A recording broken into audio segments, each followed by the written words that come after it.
முக்கிய செய்தி, breaking news.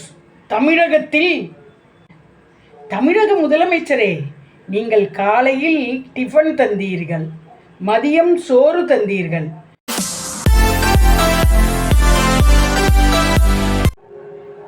மக்கள் வணக்கம். மக்கள் சக்தி நேயர்களே, இந்த மக்கள் சக்தி சேனலில் உங்களுக்கு நகைச்சுவை, அறிவு வளர்கிறதுக்கு செய்திகள், பல விஷயங்கள் வரும்.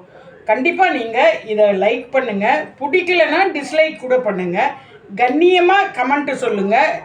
ஏன் பிடிக்கல, அந்த சொல்கிற டாக்கை பற்றி கண்ணியமாக கமெண்ட்டில் சொல்லுங்கள். ஷேர் பண்ணுங்கள் இந்த வீடியோவை. அதே மாதிரி பார்க்காதவர்கள், புதுசாக வரவங்க சப்ஸ்கிரைப் பண்ணிவிட்டு வாங்க. இன்றைக்கி நம்ம என்ன பார்க்க போகிறோம்னாக்க, பள்ளிக்கூடத்தில் புதுசாக அப்படியே பயங்கரமாக ஒரு நாலேஜாக ஒரு மாற்றம் ஏற்படுத்தியிருக்கார் நம்ம அமைச்சர். எந்த அமைச்சரோ, எந்த மங்குனி அமைச்சர்னு தெரியல, பார்க்கலாமா?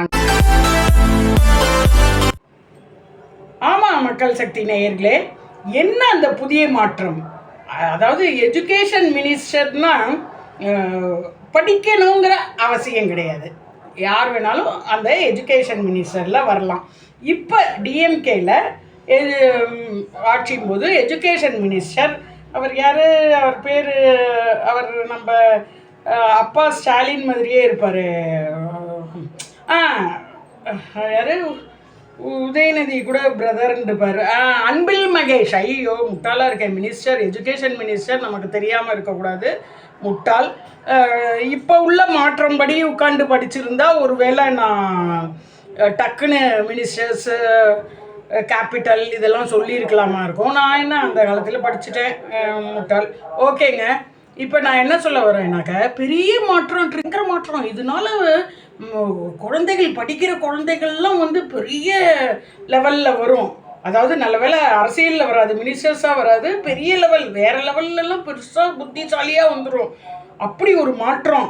இப்போ அதை கண்டாலே எனக்கு ரொம்ப சந்தோஷமாக இருக்குங்க. ஆமாம். என்ன மாற்றம் உங்களுக்கு தெரியுமா? இதுக்கு முன்னாடியே உங்களுக்கு தெரிஞ்சதுன்னா கீழே கமெண்ட்டில் கொடுங்க.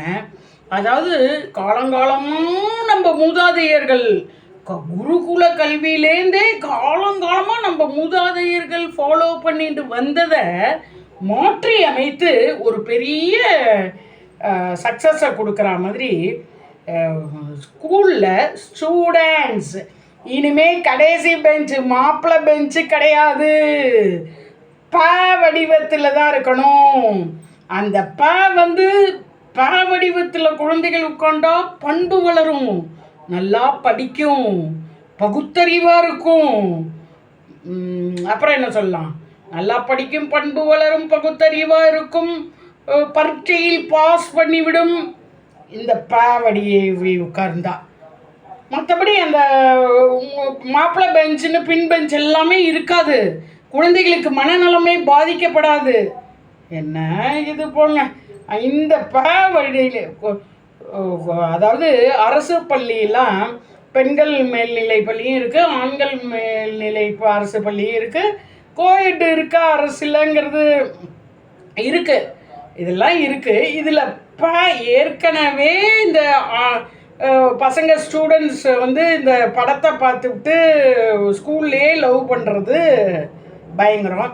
இதில் வேற இப்படி ஒவ்வொருத்தரையும் பார்த்துட்டு இருக்கிற மாதிரி இந்த பாவடி ஒன்று எப்படின்னு பார்த்துக்கோங்க. நான் இந்த சைடில் போடுறேன்.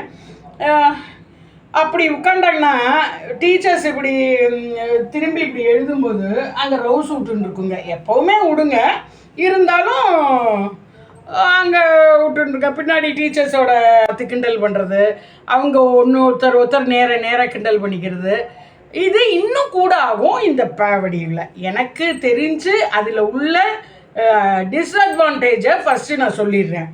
அப்புறம் குழந்தைகள் இப்படி தானே போர்டை பார்க்கணும். பாவடி வேணா இந்த இடத்துல உட்காரவங்க தான் நேராக பார்ப்பாங்க, மற்றவங்களாம் இப்படி தானே பார்க்கணும்.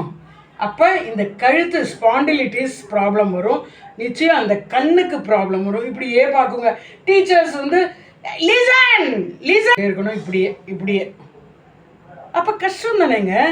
அதாவது புத்திசாலியாக பண்ணுறோம் அப்படின்னு நினச்சிட்டு ஒரு பழமையை நம்ம வந்து மாற்றக்கூடாது. மாப்பிள்ளை பெஞ்சுன்னு கூப்பிடாதாங்களாம், இல்லை பேக் பெஞ்சை கிண்டல் பண்ணாதாங்களாம். பேக் பெஞ்சு வந்து முட்டாள்னா உட்காரணும்னு இல்லை, பேக் பெஞ்சில் வந்து ஹைட்டாக இருக்கிறவங்க, எங்கள் இதுலலாம் ஹைட்டு பார்த்து உட்கார வைப்பாங்க. ஹைட்டாக இருக்கிறவங்க பேக் பெஞ்சில் இருப்பாங்க. முட்டாள் தான் உட்காரணும்னு இல்லை. இனி பேக் பெஞ்சே கிடையாது, மாப்பிள்ளை சீட்டே கிடையாது. அது ஒரு பெருமையாக, அது ஒரு புது கண்டுபிடிப்பு பிடிச்சிட்டாங்களாம். முக்கிய செய்தி, பிரேக்கிங் நியூஸ். தமிழகத்தில் பள்ளி வகுப்புகரைகள் ப என்ற வடிவில் மாற்றப்பட்டுள்ளன. தமிழக முதலமைச்சரே, நீங்கள் காலையில் டிஃபன் தந்தீர்கள், மதியம் சோறு தந்தீர்கள், இப்பொழுது வகுப்பறையே டைனிங் ரூமாக மாற்றிவிட்டீர்கள். மொத்தத்தில் பள்ளி மடப்பள்ளியாக ஆகிவிட்டது. மடப்பள்ளியாக ஆகிவிட்டது. என்ன மாற்றம்! நீங்க சொல்லுங்க, இந்த ப வடிவில் உட்கார்ந்தால் என்ன அட்வான்டேஜ் இருக்குங்கிறத கமெண்ட்ல சொல்லுங்க. எனக்கு வந்து சுத்தமாக அட்வான்டேஜஸ் தெரியவே இல்லை. என்ன, இடம் கொஞ்சம் ஸ்பேஷியஸாக இருக்கும், ஒருத்தர் பின்னாடி ஒருத்தர் உட்காந்துக்கிறது தான் வந்து கிளாஸில் ஒரு 5 பெஞ்சுனா இப்படி இப்படி போட்டு பின்னாடி உட்கார்றது தான் வந்து வழக்கம், காலாகாலத்திலையும் நடந்துட்டு வருது. இதை மாற்றுறதுனால குழந்தைகள் அத்தனையும் பேக் பெஞ்சு மாப்பிள்ளை பெஞ்சில் உட்காந்துருக்கிற படிக்காதவர்கள் வந்து ஸ்டேட் ரேங்க் வாங்கிட போகிறதில்ல. கல்வியை கொடுங்க சார். நீங்கள் வந்து நல்ல டீச்சர்ஸை ரெகுலராக வர சொல்லுங்க. அரசு பள்ளியில் டீச்சர்ஸ் வந்து ரெகுலராக வந்து அவங்க நல்ல படிக்காத குழந்தைகளை போய் நல்லா பார்த்து படிக்க வச்சு அவங்களுக்கு புரிகிற மாதிரி எடுக்க வச்சு அது மாதிரி எஜுகேஷனில் நீங்கள் கொண்டு வாங்க. இதுதான் எஜுகேஷன் மினிஸ்டர். இதெல்லாம் வந்து இதெல்லாம் பார்க்குறது எனக்கு ஒன்றுப்பா, எனக்கு தெரியலப்பா சாமி, நீங்கள்லாம் சொல்லுங்கள். நான் தப்பாக சொன்னேன்னா மன்னித்து கொள்ளுங்கள் அன்பில் மகேஷ் அவர்களே. நீங்கள் என்ன எண்ணத்தில் வந்து அந்த பேனு கொண்டு வந்தீங்கன்னு தெரியல. பண்பு வளரும், படிப்பு வளரும், பகுத்தறிவு வளருங்கிறதுக்காக தான் அந்த ப அப்படின்னு சொன்னீங்கன்னா இன்னும் வந்து அவ்வளோதான். குழந்தைகளுக்கு வந்து உடல்நிலை மோசமாகும் ஃபஸ்ட்டு, அப்புறம் ஒழுக்கம் நிலை மோசமாகும். இதெல்லாம் தான் இருக்குது. எனக்கு தெரிஞ்சு அட்வான்டேஜஸ் தெரியல, ஸ்பேஸ் இருக்கும், அவ்வளோதான். உங்களுக்கு எதான அட்வான்டேஜ் தெரிஞ்சுதான் சொல்கிற மற்றவர்களுக்கு எதான அட்வான்டேஜஸ் தெரிஞ்சதுன்னா கீழே போடுங்க, ஓகேயா? நான் வந்து ஆட்சியை இதில் குறை சொல்ல, மினிஸ்டரை குறை சொல்லலை, பட் அவங்க கொண்டு வந்த அந்த ப்ரோக்ராமை குறை சொல்கிறேன். இது வந்து அவங்க போட்டு இது எல்லா அரசு பள்ளியிலும் வரும், பின்பு அடுத்தது என்ன தனியார் பள்ளிக்கும் ஒரு ஆர்டர் விடுவாங்க, அங்கேயும் வருங்கிற மாதிரி. அவ்வளோ ஸ்டூடெண்ட்ஸு 50 ஸ்டூடெண்ட்ஸ் இருக்கிறதுல எப்படி அந்த பேவை கொண்டு வருவாங்க? அப்பையும் முன்ன பின்னங்கிற இதில் தானே உட்கார முடியுமா இருக்கும்? ஏ சாமி அப்பா, இதுதான் வடிவேலு ஒரு படத்தில் மங்குனி அமைச்சர் அப்படின்னாரோ என்னவோ தெரியல. மங்குனி அமைச்சர்னா யாருன்னு தெரியாமல் இருந்ததுக்கு இப்போ தெரியுதோ இல்லையோ மன்னிக்கவும். புது புது சிஸ்டம் கொண்டு வரணும்னா கொஞ்சம் தனியார் கல்வி டீச்சர்ஸுக்கு, ஆசிரியர்களுக்கு எல்லா கவர்மெண்ட்டில் கிடைக்கிற ஊதியமாக கிடைக்காட்டினாலும் மற்ற கம்பெனிலெலாம் மற்ற இதில் கிடைக்கிற பெனிஃபிட்ஸ், அந்த பிஎஃப் ஒழுங்காக பிடிக்கிறாங்களா, இஎஸ்ஐ பிடிக்கிறாங்களா, கிராஜுவிட்டியே தரதில்லை, கிராஜுவிட்டி தராங்களா, இதெல்லாம் பார்த்து கொஞ்சம் பண்ணுங்கள் சார். எஜுகேஷன் மினிஸ்டர்னால் இதெல்லாம் தான் பார்க்கணுன்னு இல்லை, இதெல்லாமும் பார்க்கலாம். பண்புக்கு, அதாவது உங்களுடைய நல்ல பண்புக்கு, அந்த பாவுக்கு நான் மரியாதை தருகிறேன். மற்றபடி நான் எந்தவித தவறாகவும் கூறவில்லை என்று நினைக்கிறேன்.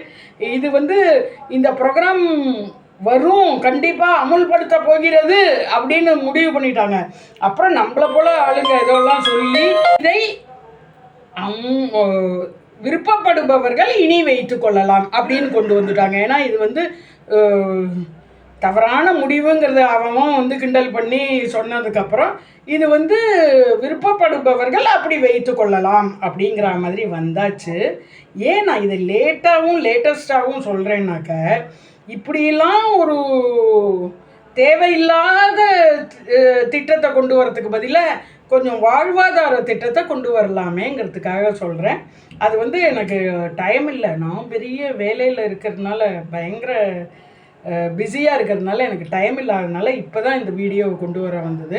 இது நடந்து 1 மாதம் ஆகுது. கண்டிப்பாக 1 மாதத்துக்குள்ளே சொல்லிட்டேன். ஆனால் 1 மாதம் கூட இல்லை, 25 நாள் 20 நாளுக்குள்ளே சொல்லிட்டேன். இருந்தாலும் கொஞ்சம் லேட்டு தான். ஏன்னா அன்றைக்கே சொன்னால் தான் இன்னும் சூடாக இருந்திருக்கும். இருந்தாலும் பழசுனாலும் இது வந்து புதுசு தான். கீழே கமெண்ட் கொடுங்க. நன்றி.